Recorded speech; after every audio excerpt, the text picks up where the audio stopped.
Well, so we have to do that discussion. We told you that we'll be having on stream Dr. Ruth Owusu-Antwi, who is head of the psychiatric unit of the Konfanoti Teaching Hospital. And it's all a conversation focused on, well, all of us really, because we're all stakeholders. We have third years of senior high school students in school, and they are preparing for the West Africa Certificate Examination. Now, all this is happening within COVID.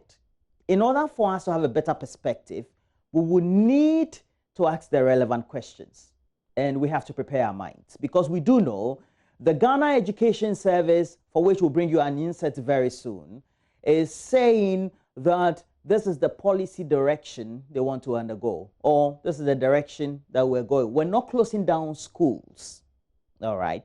It means that while we're also living our life with COVID at home and offices, etc., the schools also will need to go on.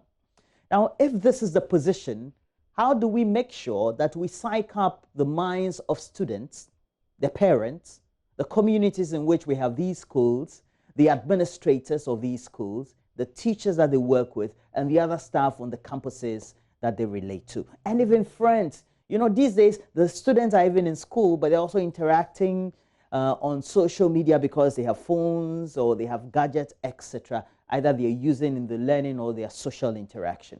With the news that is coming from us, as well as other media houses and platforms, whether social or not, how do we need to prepare the minds of the school? So Maxwell began all this conversation for us. He visited the Accra Girls Senior High School, where we do know, confirmed, were 55 positive cases of coronavirus. And we'll bring you or recall this. After that, we'll get to hear from the Ghana Education Service, and then we'll be on with our discussion with Dr. Ruth Owusu-Antwi. When we came here, the school authorities will not speak to us. They would also not allow us to get access to the school campus itself. The security man here would not allow us to go to the school campus. Some parents, however, have been showing up here. I've seen about 10 of them who've come here this morning to check on their children. Basically, that is the situation here. It appears classes are going on as normal here at the Accra Girls Senior High School, as the school has recorded about 55 cases of coronavirus. We are told that the persons who've been infected have been transferred to national isolation and treatment centers. Other measures have also been put in place according to the Ghana Health Service and the Ghana Education Service. In that joint statement, they talked about counselors and psychologists who are on standby to help students who are going through some trauma of a sort to overcome, that situation. We also told that they've reduced the number of students who go for their dining. We are told that they've also disinfected the school campus to call any, possible virus that may be on the campus. We've not had a lot of parents trooping here to withdraw their children. Just what is happening here today is completely different from what we saw last week when news first broke that 6 of the students have tested positive for the virus. Having they close it down, why is it that if the schools are having a problem, why wouldn't they close it down? What can I do? What can I do? We have been talking. The PTA, everybody is saying it, but they still don't want to release their children. What? I'm worried because I have only one daughter. They should release my daughter for me. No. That's all. She's your only daughter? Yes. Do you know if she's part of those who tested? She is not part of them. But don't you think she's safer on campus rather? They should test them and release them. They should test them and release those who are negative. And then see to those who are positive. That's all we are asking for. You hear news. Many ocean, many ocean, okay. The one met two doctors, never come, maybe, or no, shake be yellow, shake be. Shake be, I just cabin, you are home, and no calling. Can Kulel and the Kabasha, but they can be any ocean family banner. Okay. In the member program. She says that the school authorities have been telling them that even if their children are infected and they come for the children and they take them home, there's a possibility of a spread whilst they are at home. So she says that they think it's a possibility, and that is why majority of them have not been here this morning to demand the withdrawal of their children, like we saw sometime last week. Many schools are recording positive COVID-19 cases across the country barely a month since their reopening. Parents are worried about the safety of their children. Having they close it down? Why is it that if the schools are having a problem, why wouldn't they close it down? What can I do? What can I do? We have been talking. The PTA, everybody is saying it, but they still don't want to release their children. I'm worried because I have only one daughter. They should release my daughter for me. The National Council of Parents Teachers Associations wants government to shut down schools to avert possible spike in cases.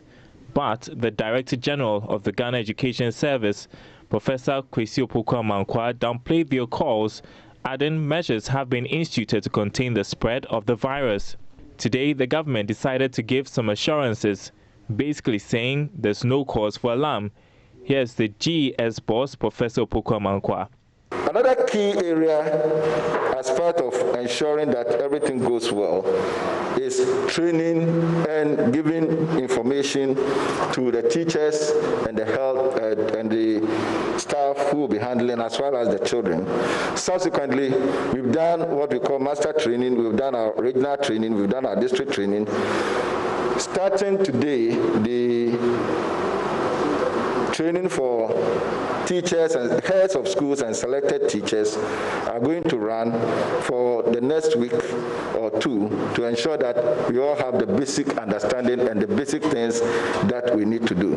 The monitoring is an ongoing thing. Once we've come and we do our reports and we do the fillings and we fill the gaps and other things, the next round of monitoring will start hopefully next week or the week after. We want to ensure that we, as much as possible, any issues that come up, we are on top of the issues and be able to address them. Professor Opoku-Amankwah sought to give some answers on the shoot up in the number of positive cases in schools happening now. And we had about 300 or so plus teams from the national, regional, and districts who are working all through the country. In fact, for the past 2 weeks, we've been out there doing that work. And fortunately, we have been able to make sure that we pick all the issues that needs to be addressed. For some of them, they are said that you can readily address them. For others, you may have to come back and then address them.